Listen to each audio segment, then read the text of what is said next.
Entrou? Cris, Entrou. vou dividir a tela para você. Quando você quiser, é só falar próximo que a gente passa para o próximo, tá bom? Tá joia, obrigada, Felipe. Bem, meu nome é Cris Madeira. É o nome de guerra, né? Para quem não me conhece, assim, eu sou médica anestesista, né? Trabalho no HC. É uma honra estar aqui, né? Essa noite. Eu agradeço demais o convite. Quem me conhece sabe que eu sou uma criatura super tímida. Eu, assim, para dar aula no HC, às vezes para os meus residentes, eu sofro pra caramba. E assim, eu estou aqui porque eu quero falar não só da minha história dentro desse, né, desse ambiente do Covid, dessa situação toda. Eu quero falar da história de várias pessoas. O anestesista é um médico que faz um trabalho de bastidor, né? Assim, o nosso objetivo é ficar por trás, garantindo, né, que o paciente fique bem enquanto o cirurgião opera. E é um trabalho que eu acho super legal. Eu gosto de bastidor e assim, eu quero que as pessoas conheçam assim o rosto de tanta gente que colaborou nesse convite, né? Você pode passar o próximo, Felipe, por favor? Obrigada, Felipe. Felipe, agradeço a você também, o anjo da guarda, que resolveu meus problemas tecnológicos. Obrigada pela atenção. Aqui eu peguei um trechinho daquela música do Raul Seixas, não que eu seja muito fã do Raul Seixas, né? Assim, ele é meio lisérgico demais, né, para o meu estilo, mas meu filho adora rock e no meio da pandemia ele me mostrou essa letra. Ele falou assim: mãe, presta atenção nessa letra. E é isso, não é o dia em que a Terra parou, eu acho que assim é o ano que o mundo parou. Isso gerou muito medo, né? Todo mundo desesperado. A gente, assim, do começo do ano a gente já via aquelas notícias da Itália, parecia uma coisa longe, mas ao mesmo tempo aquela sensação de que estava armando um tsunami. Então, assim, gerou muita insegurança. Eu acho que ficou todo mundo nesse estado de o dia em que a Terra parou, né? Vamos ver o que está acontecendo. Se passa o próximo, por favor. E o grande medo não é só sobre uma doença que né, a gente como médico, assim, a preocupação não é só da gente pegar a doença, da gente ter os problemas técnicos todos que a gente estava vendo acontecerem na Itália e tudo, mas o problema é da gente levar para casa, né, uma coisa dessas. E assim, a família da gente não tem culpa da nossa opção. Eu acho que assim, medicina é uma coisa que a gente casa, né? A gente não fica médico de vez em quando, é uma coisa que é tempo integral. E é muito complicado a gente pensar assim, que a gente pode levar alguma coisa para casa. Eu digo que a minha casa, em especial, é um pouco complicada, porque 50% do povo tem problema de coração.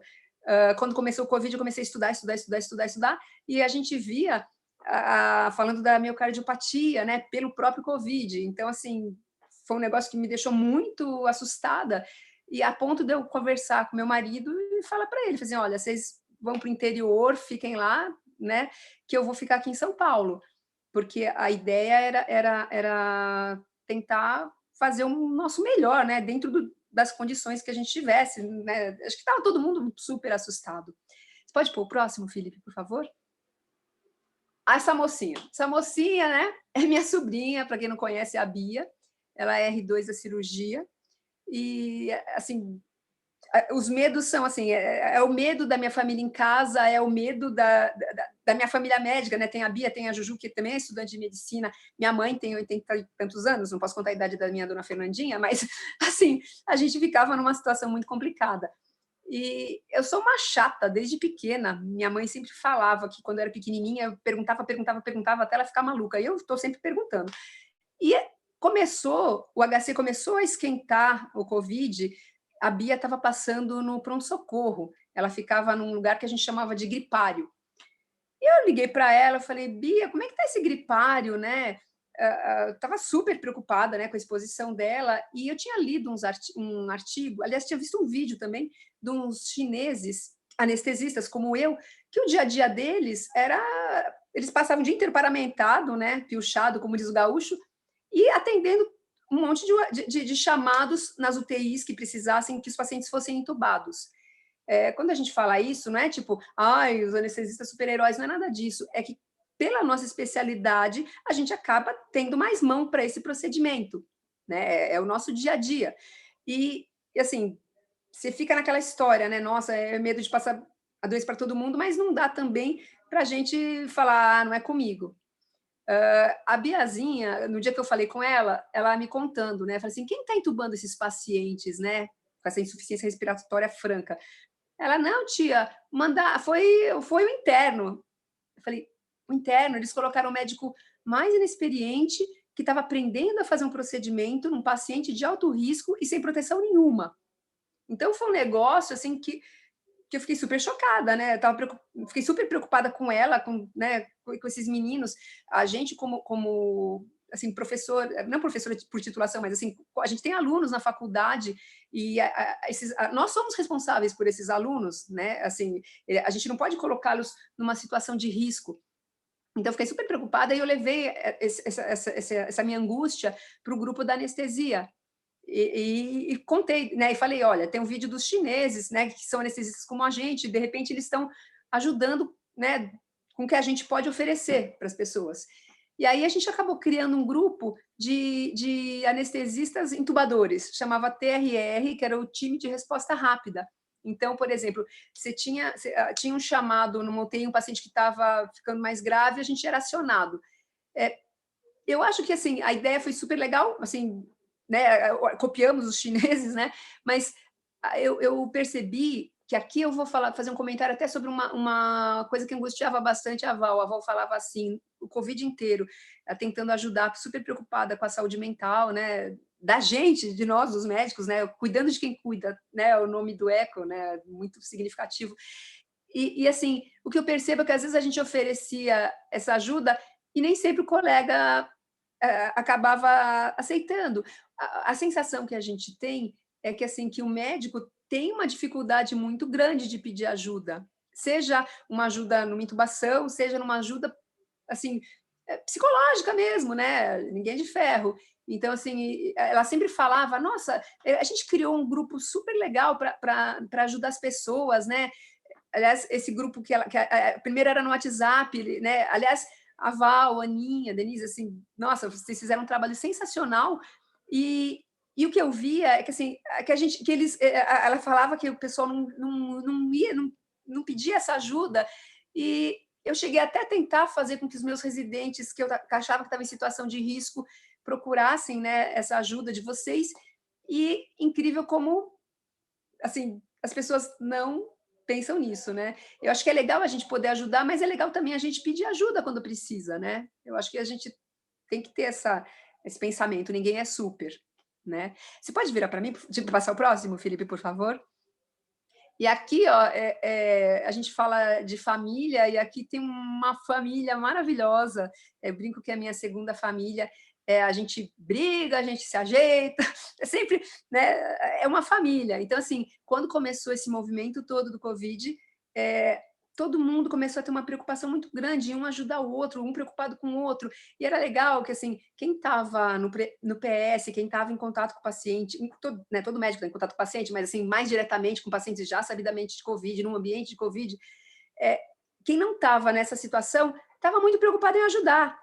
Então, o que aconteceu? De repente, a gente tinha as meninas planejando, como é que faz esse face shield, né? Como é que funciona, como é que não funciona? Vamos montar. Então, quando a gente foi ver, estava um monte de gente fazendo face shields caseiros e a gente começou assim, vamos usar. Aí você via um outro grupo precisando, a gente se organizando para distribuir. Então, foi muito bonito isso, né? Dessa turma bonita. E isso, assim, todo esse cuidado transbordou. Passou deixou de ser uma coisa desse grupo para começar a atender um monte de gente que nem os conheciam. Então, por isso essa foto inteira desse povo todo que ajudou tanta gente. Minha irmã trabalha no HU, eu lembro de uma noite que ela estava super preocupada, um monte de gente atingindo, porque apesar do governo centralizar o Covid no HC, o vírus não entendeu que era só para ir para o HC, né? Então, a gente tinha funcionários do INCOR pegando Covid, tinha funcionários do HU pegando Covid, o pessoal do IoT, tinha, né? Todo mundo estava com o tal do Covid e os insumos estavam todos no HC.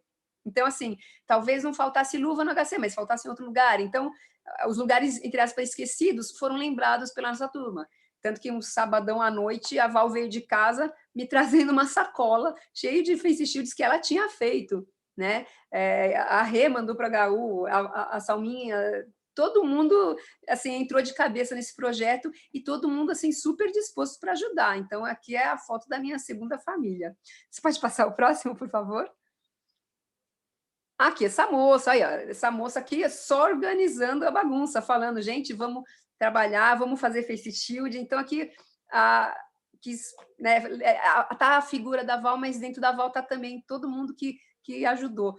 A próxima, por favor. E aqui, a dona do título desse nosso encontro de hoje, né? A nossa Paulinha. Paulinha, assim, é a rainha dos bastidores. Os filhos dela têm uma ONG, coisa mais fofa, que é Conecte os Pontos. E, assim, eu entendo de onde veio assim, essa inspiração das crianças, eles são adultos já, né? Mas desta mãe. Eles saíram do útero desta menina, porque, assim, quando você tem alguma situação, você fala assim, poxa, alguém está precisando de tal coisa. A Paulinha, eu conheço não sei quem que conhece não sei quem, que todo mundo se conhece. Esta é a nossa rainha de conectar pontos, né? E é até legal que assim a gente acabou sendo um instrumento dessa conexão de pontos, né?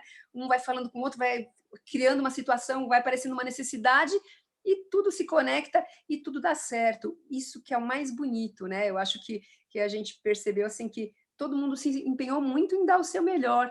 E não só quem estava atendendo o paciente, quem estava no plantão à noite, na UTI, a Glaura, que estava lá na porta, no pronto-socorro, o Emílio, todo mundo, né, assim, o Gustavo na AGO, assim, todo mundo estava enfrentando assim, os pacientes nessa situação toda, essa doença toda, e assim, a gente sendo meio que protegido, né, pela nossa Paulinha aqui, que conectava os pontos literalmente.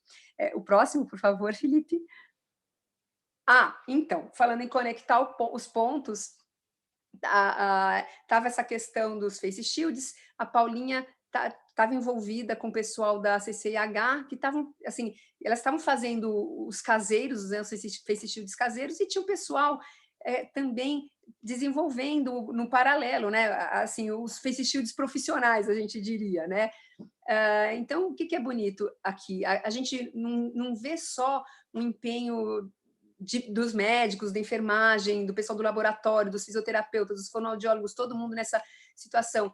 A gente começa a ver que assim que essa não é uma crise da saúde, é uma crise da sociedade. Então esse moço que está aí nessa fotografia, o Fábio, é um dos nossos anjos da guarda, né? Ele tem ele é do Mundo Maker e assim eles estavam super preocupados, junto com o pessoal da Poli também, tinham vários grupos paralelos, todos trabalhando para tentar nos proteger, fazer um face shield que fosse adequado a cada situação. Então, por exemplo, para entubar tinha que ser mais compridinho, então eles estavam trabalhando nisso, com um empenho assim super bacana. O próximo, por favor. E o Fábio me apresentou também o Daniel. O Daniel é do INSPER, do laboratório do INSPER, eles fazem um trabalho sensacional. É muito legal assim, ver essa interação. Então, funcionava assim, eles mandavam, a gente estava com um protótipo de um face shield, aí a gente vestia, achava que tinha alguma coisa que não estava tão legal. No dia seguinte, apareceu o Daniel de bicicleta lá já para levar com a alteração que a gente tinha sugerido. Assim, uma coisa muito legal. Você põe o próximo, por favor, Felipe? Aqui, ó esse modelinho. Eu chegava em casa, eu me paramentava toda, via se estava confortável, né, como é que funcionava. Aí, por exemplo, esse face shield ficou um pouquinho curto. No dia seguinte, você põe a próxima, Felipe?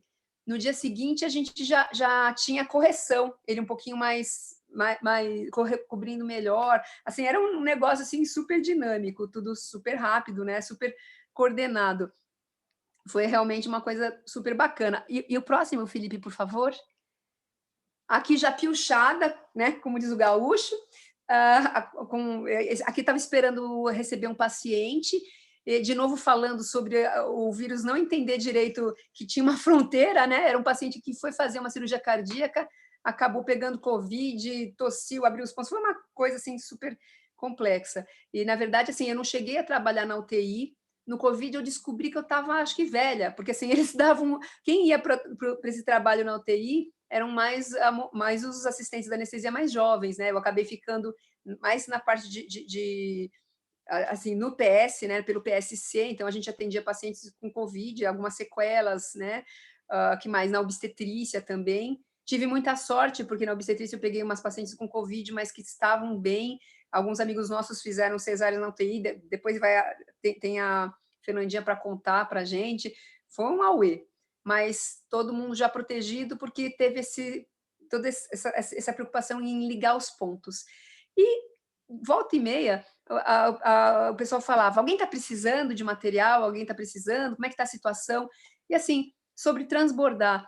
Eu estava num plantão, a pessoa pergunta, como é que é? Está faltando material? Alguém está precisando? Está sobrando face shield aqui? Foi parar até no Hospital da Irmã Dulce, porque tem um amigo que fez internato, ele é baiano, e ele fez internato no Hospital da Irmã Dulce, aí eu dei o contato para o pessoal do Face Shield, então um ponto vai ligando o outro e todo mundo nessa luta, né? Você vê o próximo, por favor? Este moço. Esse moço é um dos nossos anjos da guarda também. O que aconteceu? Eu estava num plantão, né, lá na maternal, ia estudando, né, lá o Covid, mas eu não frequentava tanto a UTI, né, e eu estava com um amigo meu, o Haruki, que é da UTI, eu ficava assim, Haruki, mas por que vocês não fazem a pronação, né, mais precoce, né? Por que vocês estão trabalhando, esperando o paciente ficar um pouco mais grave para não, né, em vez de já pronar?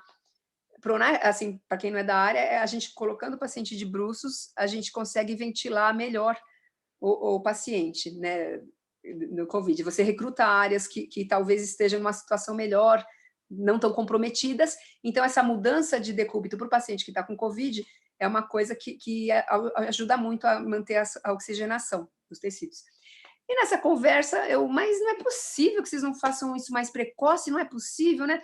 Eu falo, que Cris, mas é que você não fica no UTI, você não está entendendo. Quando você vai pronar, o paciente, a gente não tem, né, é uma situação de urgência, né, as UTIs lotadas, a gente não tem material para pronar todo mundo, a gente não tinha colchãozinho, né, aqueles colchãozinhos, aqueles suportes para evitar úlcera de pressão, né?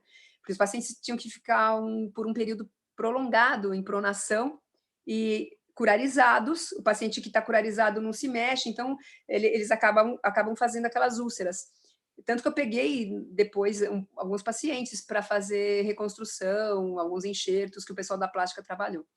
Então, assim, fiquei super angustiada. Aí eu falei com o Fábio, que a Paulinha tinha apresentado lá atrás, que eu tinha mostrado. Falei, Fábio do céu, você conhece alguém que podia ajudar a gente a conseguir esse material? Ele, eu tenho um amigo, e apresentou o Guel. O Guel, eu achei, assim, eles fizeram um trabalho muito lindo, eles são donos da FOM e da Laffer, e, assim, no final das contas, a gente acabou apresentando, ligando os pontos, né? O pessoal da FOM para o grupo do HC que estava tentando desenvolver os melhores colchões, né? Tinha o pessoal da Poli envolvido, um monte de gente. E a vantagem da FOM é que eles têm umas microesferas que deslizavam uma na outra, e no final acabou sendo um material super bom para evitar essas úlceras de pressão. E tanto que outro dia eu estava conversando com uma amiga minha que trabalhou no TI, ela falou assim, nossa, depois que a gente começou a usar os coxins do pessoal da FOM, realmente melhorou muito. E aqui é uma coisa assim, que a gente ouve desde pequenininha, né? Assim, o que a mão direita dá, a esquerda não deve saber, né? E foi muito bonito que, assim, o país numa crise de insumos, a indústria praticamente parada, ninguém vendendo nada, e eles praticamente deram assim forneceram esses coxins para todo o HC. Foi uma coisa muito linda. Você pode mostrar a próxima, por favor? Aqui é o Fábio Busnardo junto com a gente, né? Que ele está representando a plástica, que ele estava também nesse projeto. E foi no dia que no final foi no dia que eu conheci o Guel. A gente se falava pelo WhatsApp o tempo inteiro, mas nesse dia que a gente se conheceu. E a próxima, por favor. Aqui foi uma solenidade lá, né? Que o pessoal estava até agradecendo a esse grupo que fez essa doação o HC nesse momento tão crítico. Mais um pontinho ligado, né? Você vê o próximo, por favor, Felipe? Aqui, o pepino. De novo, os pontos sendo ligados. O Daniel, numa dessas ocasiões, me mandou um zap: Cris, preciso de uma ajuda. Você sabe como a gente faria para testar um purificador de ar gigante? Eu fiquei pensando, assim, nossa, como é que é isso? Seria, por exemplo, para áreas muito grandes, tipo hospital, metrô, áreas de grande circulação, o pessoal do INSPER tá desenvolvendo o projeto de um jeito de deixar o ar mais limpo, de matar os micro-organismos que possam estar circulando.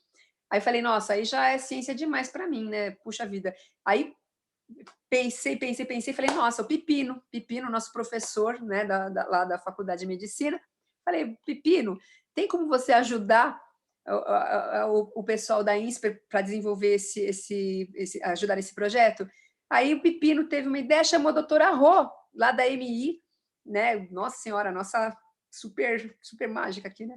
Ele chamou a doutora Rô e eles estão juntos nesse projeto.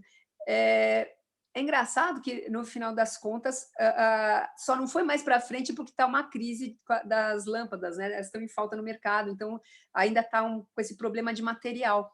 Mas mais um pontinho ligado. Eu sempre penso num comercial de um jornal que era assim, estava no mesmo elevador uma pessoa que precisava de comprar um imóvel X e um cara que tinha um imóvel para vender.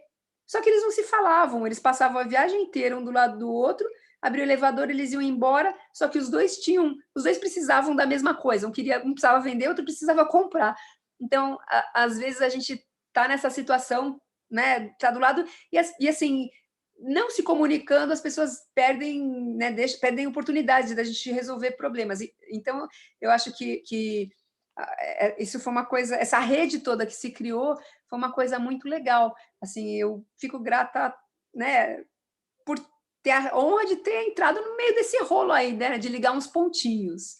Aí você pode pôr a próxima, por favor? Então, Forrest Gump. Eu me senti o próprio Forrest Gump, porque ele no filme, assim, não sei se vocês lembram, ele estava lá de gaiato em algum momento e as coisas iam acontecendo, né? Assim, sem querer ele foi no Vietnã, ele viu assim as coisas acontecerem assim e assim meio que por acaso, né? Então eu acho que assim eu fiquei muito grata por ter a chance de ter que nem o Forrest Gump ao acaso indo ajudar a fazer essa teia de solidariedade, né, que se criou. Foi uma coisa muito linda. E ele, no filme, ele sempre falava, né, que a grande frase do filme, né, que a vida é como uma caixa de bombons. A gente nunca sabe, né, o que está por vir, o que você vai achar lá dentro. Eu acho que eu dei muita sorte na vida, né? Porque eu acho que na minha caixinha tem mais bombom recheado de caramelo, bem doce, porque eu sou criança, né? Apesar dos meus chefes não acharem, mas assim, tem os bombonzinhos de caramelo, aqueles de chocolatezinho molinho e nenhum bombom de passa. Então, era isso que eu queria dizer. Muito obrigada.